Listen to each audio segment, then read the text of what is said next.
Hey there, mindful mamas.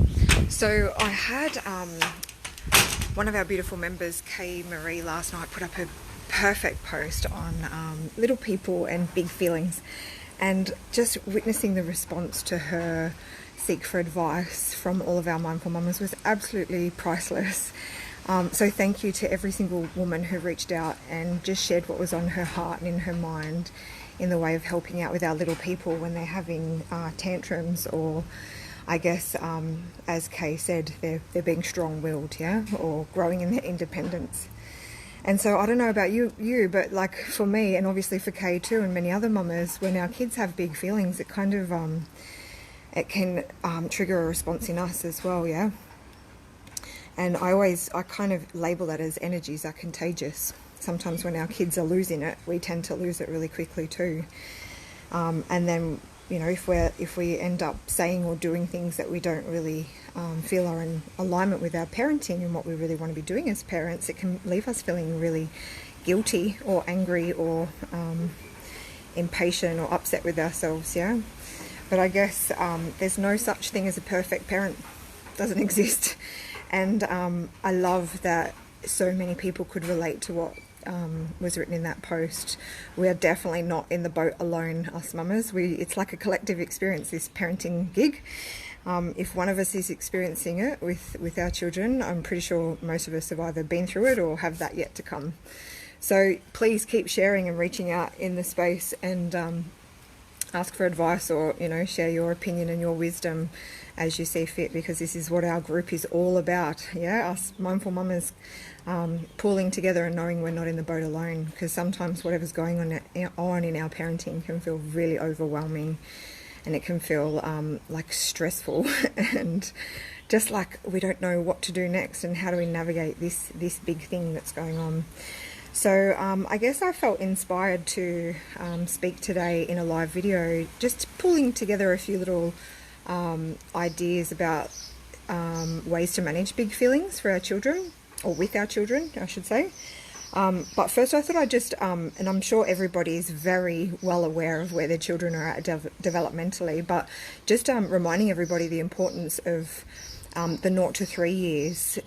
That's when a lot of the vital brain wiring is going on for our children, and it's actually when they're forming that relationship blueprint. Hey Emma, thank you for joining me.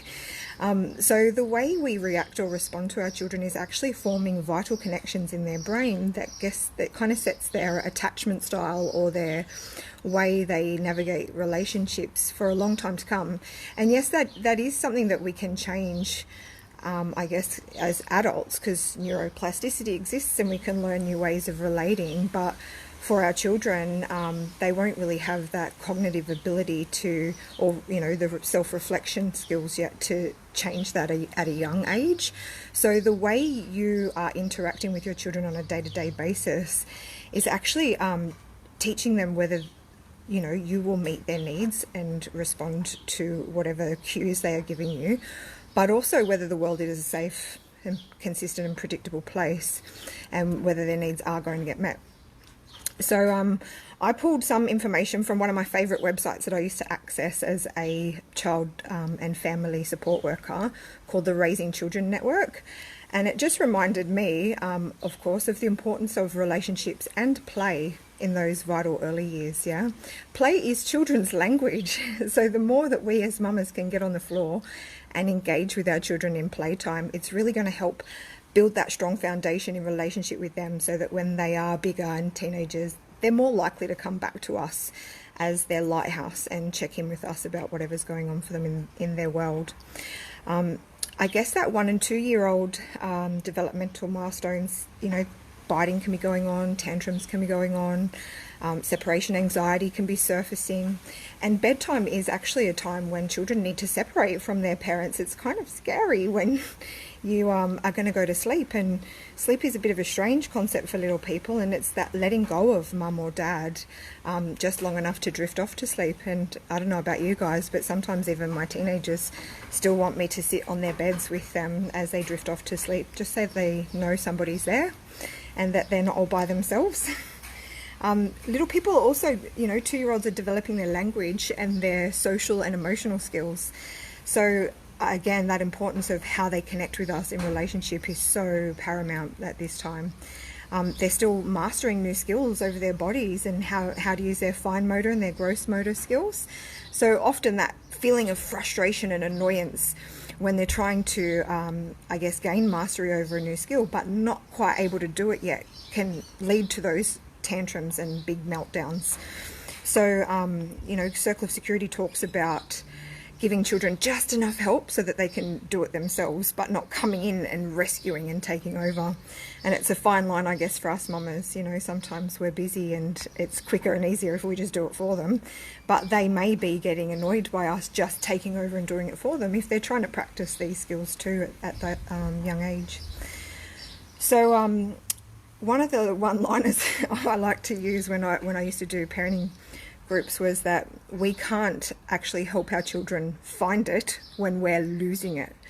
So, if you're noticing that your own feelings are being triggered or, you're escalating. Hey, Susan, thanks for joining us. Emma says, Mr. Four loves one of us to lay next to him. It's cute because he has a chat while we do it. Exactly, Emma, you're right. Even my 12 and 14-year-old, they still love to offload at the end of the day. I think often, we have so many things scheduled in our day in this, modern society, that even though we're trying our best to be present with our children and listen throughout the day and play and fill their cups, by bedtime, it's that time when all the distractions have gone and they're left still and quiet with whatever's in their mind and, and their feelings. So they're more likely to want to share and connect with you at bedtime too, yeah. So yeah, we definitely can't help our children find it if we're losing it. And this is where, again, Circle of Security teaches us as parents that it's up to us to take time out when these big feelings show up, either for our children or for us. Take a few minutes just to find your calm. However you do that, it's unique to you. And our time in actually happens with our kids. So traditionally, time out's been used as a consequence for poor behaviour, or a punishment for, not listening to mum or dad. But when you send children to time out because they're having big feelings, it's actually teaching them that they should go away and manage their feelings on their own. Feelings are unacceptable. But that's not true. I believe, and you don't have to agree with me, but I believe that all feelings are okay. They're not right or wrong or good or bad. They just are.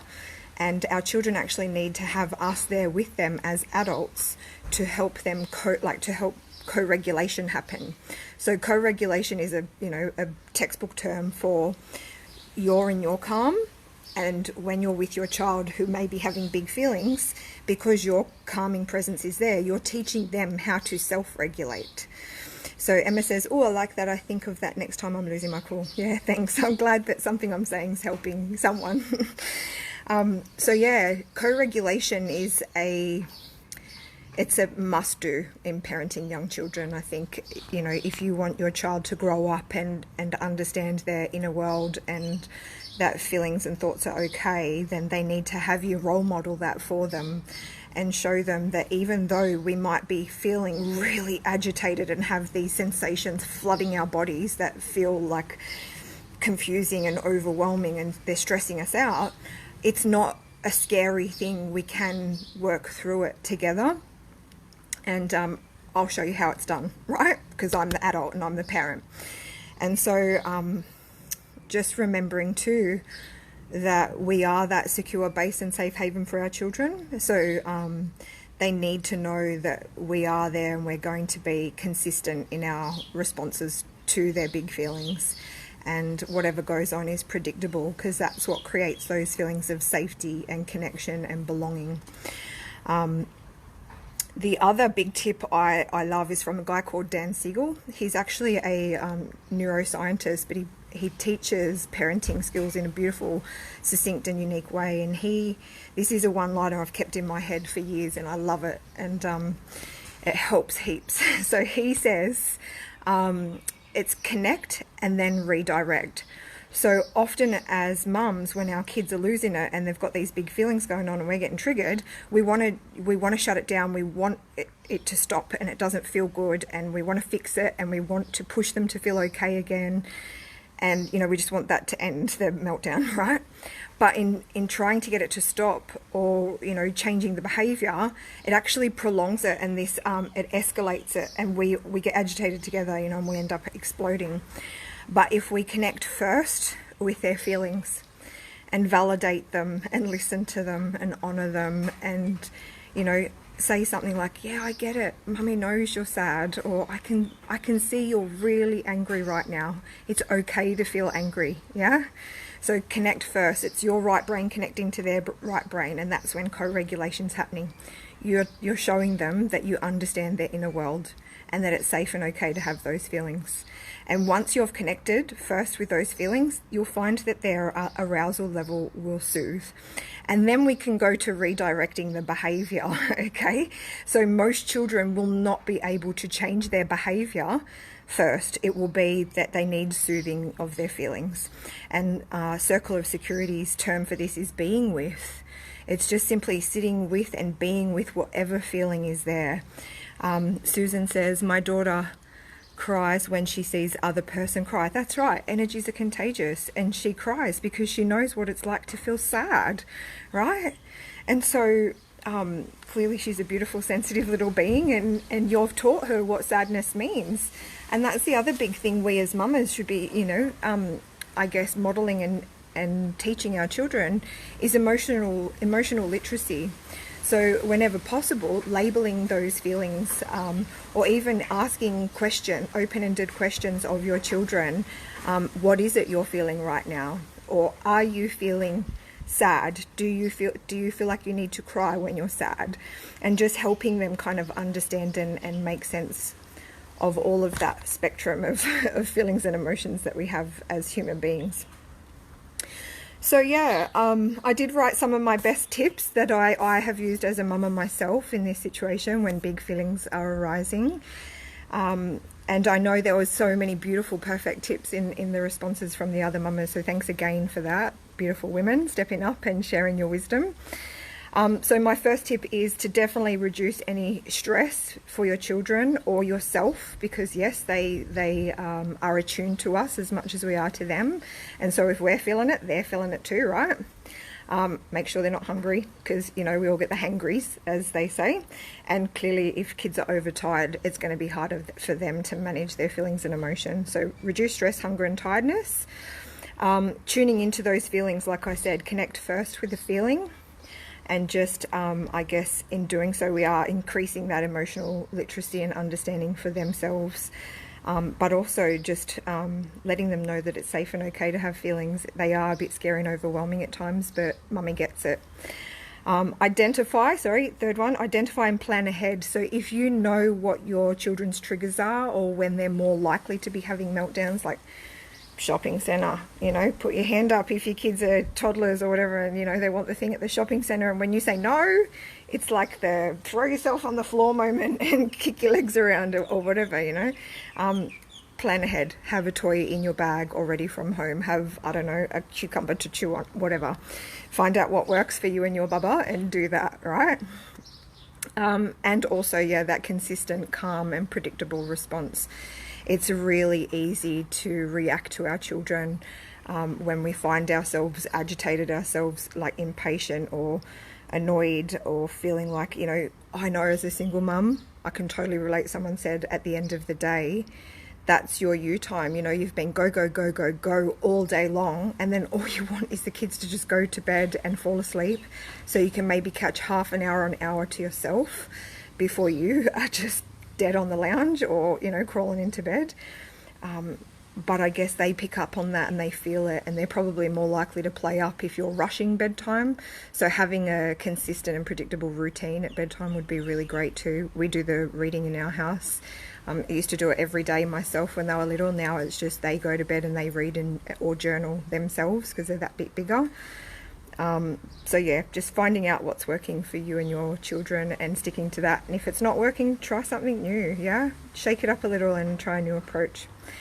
But clearly, given that it's Christmas Eve and we're all about to go into a big day of probably massive meltdowns and big feelings tomorrow, remember that age-old saying, you cannot pour from an empty cup.